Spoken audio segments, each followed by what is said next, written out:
ada yang capek, ada juga yang letih.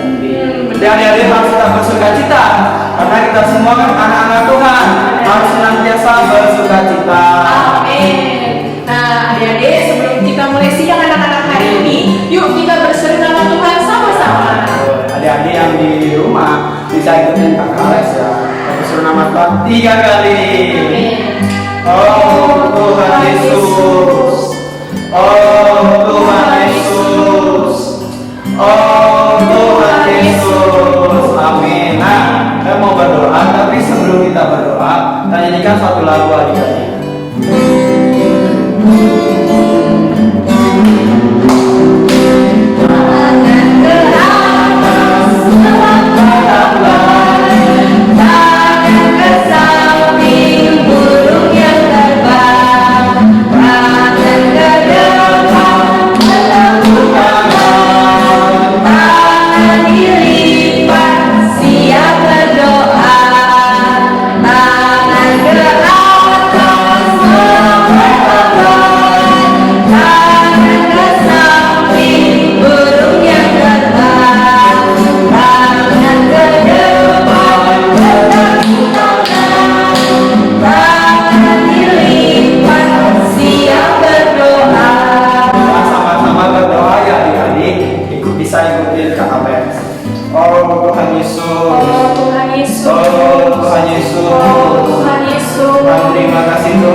Kita pelan-pelan ya, ikutin kakak-kakak saya di depan.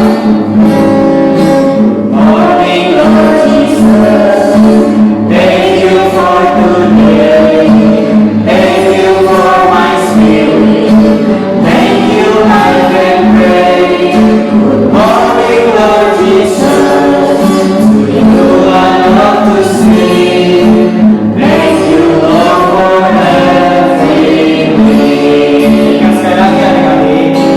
Morning Lord Jesus, thank you for today, thank you for my spirit, thank you I can pray. Good morning Lord Jesus, to you I love to sing, thank you Lord for everything.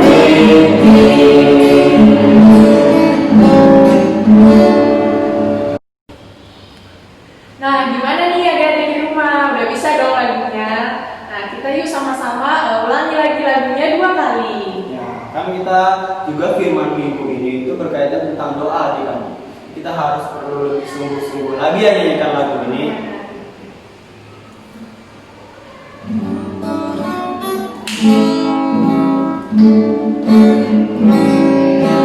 Morning Lord Jesus, thank you for today, thank you for my spirit, thank you I can pray.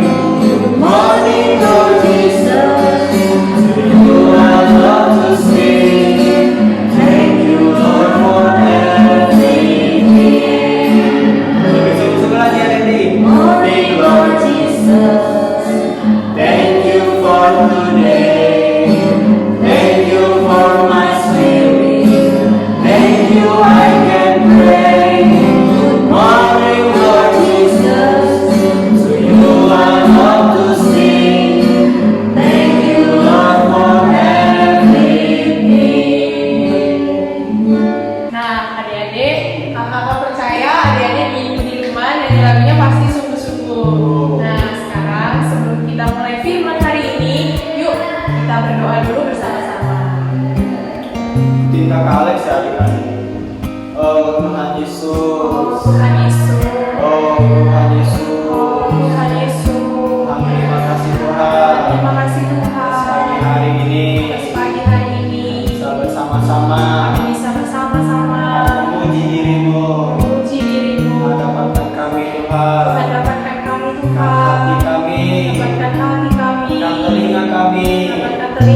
firman-Mu. Kami mau mendengar firman-Mu Dengan sungguh-sungguh. juga dengan sungguh-sungguh, Sehingga firman-Mu sehingga firman-Mu bisa bertumbuh bisa bertumbuh dalam setiap kami. dalam setiap kami. Terima kasih. Terima kasih. Amin. Halo adik-adik, apa kabar kalian? Pasti kalian sangat bersukacita karena kalian sudah menyeru nama Tuhan, kalian sudah bernyanyi bersama-sama, juga sudah berdoa. Sekarang waktunya kalian mendengarkan firman Tuhan. Sikap yang baik ya. Telinganya dibuka, hatinya dipersiapkan, tidak boleh lari-lari. Oke, Kak Indah mau cerita tentang Tuhan Yesus hidup dan dia mendengar doa. Adik-adik, siapa yang di sini suka berdoa? Wah, semua suka berdoa. Puji Tuhan, sebagai anak-anak Tuhan, kita harus suka berdoa. Ya, karena Tuhan mendengar doa kita. Kalian doa makan, doa sebelum tidur, sebelum belajar, harus berdoa. Seperti satu raja ini. Adik-adik, ada satu raja namanya Hizkia. Dia adalah Raja Yehuda. Hizkia ini disertai oleh Tuhan karena dia adalah raja yang beribadah kepada Tuhan. Hizkia juga adalah raja yang menuruti firman Tuhan. Dia merubuhkan tugu-tugu, dia merubuhkan patung-patung, dia merubuhkan apapun yang dibuat raja-raja untuk menyembah berhala. Bahkan Hizkia tidak taat terhadap Raja Asyur ataupun Raja Salmaneser dan dia memberontak, maksudnya dia tidak taat karena raja-raja ini juga tidak taat terhadap Tuhan. Hizkia tidak tunduk kepada mereka. Bahkan Hizkia mengalahkan orang-orang Filistin sampai ke Gaza ya. Dia memusnahkan daerah-daerah mereka. Adik-adik, Hizkia adalah raja yang sangat beribadah kepada Tuhan, sehingga Tuhan sangat menyertai dia. Karena itu kita juga harus sama nih seperti Raja Hizkia. Kita harus menjadi anak-anak yang taat kepada Tuhan, beribadah kepada Tuhan. Tapi adik-adik, setelah 14 tahun Raja Hizkia memerintah, tiba-tiba Raja Sanherib menyerang Hizkia. Tidak pernah ada raja-raja yang kalah melawan Sanherib, karena Sanherib memiliki banyak kereta kuda. Dia juga memiliki banyak tentara. Sedikitnya dia memiliki 2000 ekor kuda untuk berperang. Sedangkan Hizkia, jangankan kuda, penunggang kuda pun dia tidak punya. Tentara yang dimiliki Hizkia juga sangat sedikit. Karena ketakutan, Hizkia menyerahkan perak dan segala harta yang ada di istana raja. Dia juga mengambil emas-emas yang ada di pintu-pintu jenang-jenang di bait Allah. Adik-adik lihat, Hizkia takut sekali. Karena takut ini, mari kita lihat apakah Hizkia berdoa kepada Tuhan atau dia berusaha sendiri. Tetapi adik-adik, Raja Asyur tetap tidak puas dengan apa yang sudah diterima dan diberikan Raja Hizkia kepadanya. Dia menghina Raja Hizkia. Dia mengirimkan kepala istana, juru minum, tentara yang sangat besar. Dia dan tentaranya menghina Raja Hizkia. Dia berkata dengan kasar dan tidak sopan. Dia mengatakan, Tuhanmu tidak akan membebaskanmu. Apakah Tuhan membebaskan mereka dari tanganku? Jika Tuhan dari negeri-negeri mereka tidak bisa membebaskan mereka dari tanganku, mana mungkin Tuhanmu bisa membebaskan kalian dari tanganku? Lihat adik-adik, Raja Asyur menghina Tuhan. Lalu, apakah benar Tuhan tidak bisa membebaskan Raja Hizkia? Tetap dengerin ya, jangan kemana-mana. Bangsa mana yang bisa dilepaskan dari tanganku? Nah adik-adik, karena Raja Asyur mengatakan demikian, sekali lagi Hizkia berdoa dan sekali lagi Tuhan menjawab doanya. Hizkia berdoa lalu membentangkan surat dari Raja Asyur di hadapan Tuhan. Hizkia berdoa, Tuhan, memang Raja Asyur telah memusnahkan bangsa-bangsa dan menaruh Tuhan mereka ke dalam api. Sebab mereka bukanlah Tuhan, mereka hanyalah buatan manusia, kayu dan batu. Sebab itu dapat dibinasakan orang. Maka sekarang ya Tuhan, selamatkanlah kiranya kami dari tangan Asyur, supaya segala kerajaan di bumi mengetahui bahwa Engkau sendirilah Tuhan.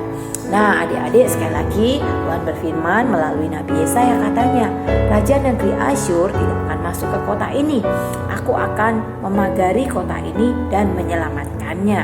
Nah, adik-adik, Tuhan berperang melawan Hizkia. Pada malam itu keluarlah malaikat Tuhan membunuh kurang lebih 185 orang di perkemahan Asyur ya. Nah, pagi-pagi sekali waktu mereka bangun, wah, mayat terhampar di mana-mana. Sebab itu berangkatlah Sanherib ya Raja Asyur dan ia pulang. Ia tinggal di Niniwe. Nah, pada suatu kali ia bersujud menyembah di kuil Nisroch tuannya. Maka Adramelek dan Saraiser anak-anaknya membunuhnya dengan pedang, dan mereka meloloskan diri ke tanah Ararat. Kemudian Esarhadan anaknya menjadi raja menggantikannya. Nah, adik-adik, dari hal ini kita melihat bahwa Tuhan mendengarkan doa-doa Hizkia. Nah, adik-adik, kita juga perlu belajar berdoa seperti Hizkia. Kita harus percaya bahwa Tuhan adalah Tuhan yang mendengar dan menjawab doa kita. Kadang-kadang kita mungkin capek, sebel, ketakutan, khawatir dan sebagainya. Ya, apalagi di masa pandemi, adik-adik tidak bisa kemana-mana, tidak bisa bertemu dengan teman, tidak bisa main ya. Kadang-kadang kesel gitu ya. Nah, saat-saat inilah adik-adik harus belajar berdoa. Nah, semoga adik-adik benar-benar ngotot berdoa kepada Tuhan dan percaya bahwa Tuhan kita adalah Tuhan yang tidak saja mendengar, tapi Tuhan yang menjawab doa kita. Puji Tuhan, semoga sepanjang minggu ke depan adik-adik semua berlatih berdoa. Tuhan memberkati. Nah, adik-adik tadi sudah mendengarkan cerita dari Ci Indah kan? Nah, sekarang waktunya kita hafal ayat. Hafal ayatnya ada di Filipi pasal 4 ayat 13. Segala perkara yang dapat kutanggung di dalam Dia yang memberi kekuatan kepadaku. Nah, ingat ya, Filipi pasal 4 ayat 13. Oke, nah sekarang kita sampai di sini nih. Saatnya kita berdoa. Nah, sikap doanya yang baik jangan lupa ya. Lipat tangan, tutup mata. Kita berseru sama nama Tuhan sama-sama ya. Oh Tuhan Yesus. Oh Tuhan Yesus. Oh Tuhan Yesus. Tuhan, terima kasih Tuhan atas hari ini, atas setiap firman-Mu yang boleh kami dengarkan. Tuhan, dapatkan kami, anak-anak-Mu, boleh menjadi anak-anak yang mendengarkan setiap firman-Mu. Kami mau Tuhan menjadi anak-anak-Mu yang berdoa dalam setiap perkara datang kepadamu. Tuhan Yesus, terima kasih Tuhan. Amin. Oke, sampai di sini sidang anak-anak kita. Sampai jumpa di sidang